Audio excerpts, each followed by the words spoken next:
All right, let's jump right in, shall we? Uh-huh. Today, we are deep diving into the art of happiness. Ooh, yeah, Now, classic. the Dalai Lama and Howard Cutler, which is such an interesting It's a good one. combination. It really blends Eastern philosophy with Western psychology. Yeah, it does. And I think it's really interesting that, the Dalai Lama, who is this global icon of peace, Right. shares his ancient wisdom.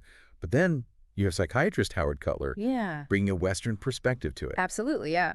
And it makes it really accessible. Yeah, it's very approachable. Yeah. And the format is really engaging, too. It is, yeah. Having that conversation between them makes it so much easier to understand, even if, you're not Yeah. super familiar with Buddhist philosophy. Right. And this book tackles some pretty big questions, Yeah. like how to deal with suffering, Yeah. which I thought was interesting. For a book about happiness, they spend Mm. quite a lot of time on suffering, don't they? They do. But it It- kind of makes sense, right? Because, I mean, the Dalai Lama's view is that suffering is just part of life. It's inevitable. Right. We can't always control what happens, but we can control Right. our reaction to those things. That's a really profound shift in perspective. Yeah, I think it is. I never thought about it that way before. Hmm. So instead of trying to avoid all these difficult situations, it's more about learning how to navigate them differently. Yeah, I mean, the book really encourages us to see those challenges as opportunities for growth. Right. Think about the concept of post-traumatic growth, where people actually become stronger after they've had these difficult experiences. It's almost like that ancient wisdom aligns with what modern psychology. That's amazing. Yeah, like reframing those situations can change their impact on us. Yeah, absolutely. So how can we cultivate that resilience? Is that something we're born with? Or is it something that we can actually learn? Yeah, and the book dives into some practices like acceptance, where we're acknowledging situations without resisting them. And then there's mindfulness, which helps us stay present. Yeah. It's not about pretending everything is okay, but, learning to Right. navigate those difficulties with awareness. Yeah, it's like building that mental muscle Yeah, to handle life's curveballs, exactly. which leads perfectly into another one of their themes, which is inner peace. Yeah. The Dalai Lama believes that inner peace is the foundation for lasting happiness. I think that makes sense. But isn't inner peace only for Wait. monks meditating on mountaintops? Yeah, that's a common misconception, right? You think you got to be like, super spiritual to, It seems very unattainable. right. But actually, inner peace is something that we can all cultivate Okay. through practices like mindfulness and meditation. Okay. And, the book makes those practices feel a lot more achievable, Yeah. not just for these spiritual masters. Right. It emphasizes that anyone can train their mind, just like learning, a new skill. This is getting me really excited. Because it's like the book is giving us permission to take charge of our own happiness. I think that's the point. Yeah. Yeah, it's challenging the idea that happiness depends on Right. external factors like wealth or success. Absolutely. You're picking up on a key point here, because the Dalai Lama really does suggest that happiness isn't determined by what we have, but Right. by that inner state of being, Mm-hmm. which I think is pretty radical, actually. It is. So we have more control over our own happiness than we realize. And this book explores how we can reshape our inner world Yeah. through cultivating these positive qualities like gratitude, kindness, and compassion. But let's be real for a second. We all experience negative emotions. Of course. Anger, Yeah. jealousy, fear. Those are all just part of being human. Yeah, it's part of the human experience. How does this book address those less than pleasant feelings? Yeah, that's a great question. And the book doesn't shy away from those Did you- tougher emotions at all.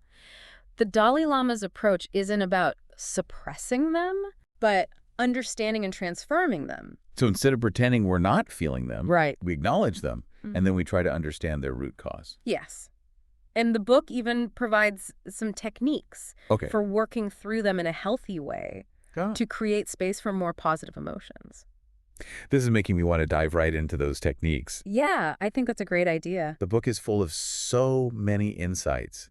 What are some key takeaways that our listeners can start applying today? Oh, well, one of the most powerful is that happiness is a skill that can be developed. Okay. It's not something we're born with. It's not something that just happens to us. We actually cultivate it.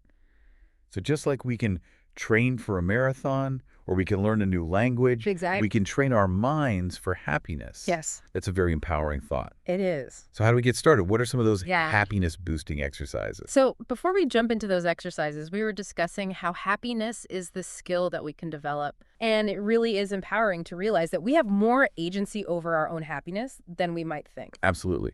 But like any skill, it takes practice. And that's where this book really shines, because it doesn't just talk about the philosophy, but it actually gives you these concrete exercises and tools that we can use. Absolutely. And one that stood out to me was this concept of mental immunity. Okay. Which the Dalai Lama compares to our physical immune system. Right. Just like we build physical immunity, we can strengthen our mental immunity to protect us from those negative thoughts. That's a brilliant analogy. Yeah, isn't it? So like healthy eating and exercise boost our physical immunity. Are there mental habits we can cultivate to boost our mental resilience? Precisely. And a key ingredient for mental immunity is a positive outlook. Okay. The Dalai Lama really stresses focusing on the good, appreciating what we have, and choosing optimism, even when things are tough. That makes so much sense. Yeah. It's like if we're constantly dwelling on the negative, we're inviting in more unhappiness. But if we focus on the positive, then we're creating that fertile ground for happiness to grow. That's a wonderful way to put it, yeah. Thank you. And the book suggests starting each day by reflecting on something you're grateful for. Okay. Even something as simple as, the warmth of the sun or your favorite song or, I don't know, a cup of coffee. Yeah, just the simple joys. Yeah, just the simple joys, exactly. That we kind of take for granted sometimes. We do, and it's easy to get caught up in, the business of life and forget to appreciate those things. It reminds me of that saying, gratitude turns what we have into enough. Oh, I love that. Yeah. I've never had that. Yeah, it's good, isn't it? Yeah. Another key element of mental immunity is managing expectations. Okay. The Dalai Lama reminds us that suffering often stems from clinging to unrealistic expectations, right? When things don't go as planned. We feel disappointed or frustrated, maybe even angry. Yeah. But if we can let go of those rigid expectations, we can actually experience more peace and happiness. So it's not about lowering our standards or giving up on our goals. No, not at all. It's more about having a realistic and flexible approach. Yeah, absolutely. I know when I'm clinging to a very specific outcome, it just creates a lot of unnecessary stress and anxiety. But when I surrender to the flow and embrace the unexpected, it's so much easier to find the joy in the journey. That's a really profound insight, I think. Thank you. And it kind of leads us to another important theme, which is cultivating compassion. The Dalai Lama believes that compassion is not just the foundation for ethical behavior, but a powerful antidote to suffering. That's interesting. I've always thought of compassion as a good thing, but I've never really considered it like a direct path to happiness. Yeah. How does he make that connection? He suggests that compassion allows us to connect with others on a much deeper level. Okay, to recognize our shared humanity. When we focus on other people's well-being, we shift away from our own self-centered anxieties and fears. It's like expanding our circle of concern, which actually creates a greater sense of peace and fulfillment. Exactly. And the book offers some practical ways to cultivate compassion. Okay. One suggestion is practicing loving kindness meditation. Okay. Where we extend feelings of love and compassion first to ourselves, then to loved ones, to strangers, and even to those we might find difficult. I've heard of that. I've never really understood how it works. Yeah. How does that practice actually cultivate compassion? So in loving kindness meditation, we typically start by focusing on ourselves, generating these feelings of warmth and kindness and acceptance. We might repeat phrases to ourselves like, may I be well, may I be happy, may I be peaceful, and then we gradually extend those feelings outwards. First to loved ones, then to neutral people, and then to those challenging people, and eventually to all beings. It sounds like a very powerful way to cultivate empathy. Yeah. And break down those barriers between ourselves and others. It is, and the research is actually pretty fascinating. Is there research on that? There is, yeah. Yeah? Studies have shown that practicing loving kindness meditation can actually increase feelings of compassion, empathy, and connection. It can also reduce negative emotions like anger and anxiety and even depression. That's incredible. So we can actually train our brains to be more compassionate and kind. Yeah. What are some other ways that we can incorporate compassion into our daily lives? One simple but really powerful way is practicing random acts of kindness. Okay. Hold the door open for someone, offer a compliment, truly listen to a friend who needs to talk. Right. You know, those small gestures really can create a ripple effect, Yeah, they do. creating a more positive and compassionate world. It reminds us that compassion isn't necessarily these grand gestures, Right. but it's about being mindful and intentional in those everyday interactions. Exactly. And another way to cultivate compassion is to make a conscious effort to see the good in others. Okay. Instead of focusing on, flaws or shortcomings, try to appreciate their strengths and positive qualities. Yeah, because it's so easy to fall into those judgments, but when we see the good in others, It is, yes. it really shifts our perspective and it kind of opens our hearts. It does, and that shift in perspective can have a profound impact on our own happiness. When we're focused on compassion and kindness, we're less likely to get caught up in, Right. Negativity and self-criticism and all those things that kind of bring us down. This is so inspiring. Yeah. It feels like the Dalai Lama is offering a roadmap to a more fulfilling and meaningful life, I think that's a great way to put it. where happiness isn't this fleeting thing, but it's a really deep Right. and lasting state of being. Yeah. You're exactly right. And remember, it's an ongoing journey, not a destination. Right. We may not always feel happy or compassionate, but Right. the key is to keep practicing, Right. keep learning, and keep growing. It's amazing how much ground we've covered exploring the art of happiness. I know, right? I'm especially drawn to this idea that happiness isn't external, but it's something that we cultivate Right. from within. It is a powerful concept. It is. The Dalai Lama really emphasizes that true happiness comes from within ourselves, not from those external factors like wealth or possessions or status. Right. It's like we each have this inner garden of happiness Ooh, that we can tend to and nurture. we do. But just like any garden, it takes consistent effort and attention to help it thrive. Absolutely. And the book does offer some really practical tips Okay. for tending to that inner garden. Okay. Wow. One that really resonates with me is practicing mindfulness Yeah. in our daily lives. Okay, so we've talked about mindfulness a bit, Yeah. but I'd love to hear more about how we can actually apply it. Okay. Does it really make a difference in our day-to-day lives? Yeah, it really does. And mindfulness is something that we can practice, anytime, anywhere. Okay. It's simply about paying attention to the present moment Okay. without judgment.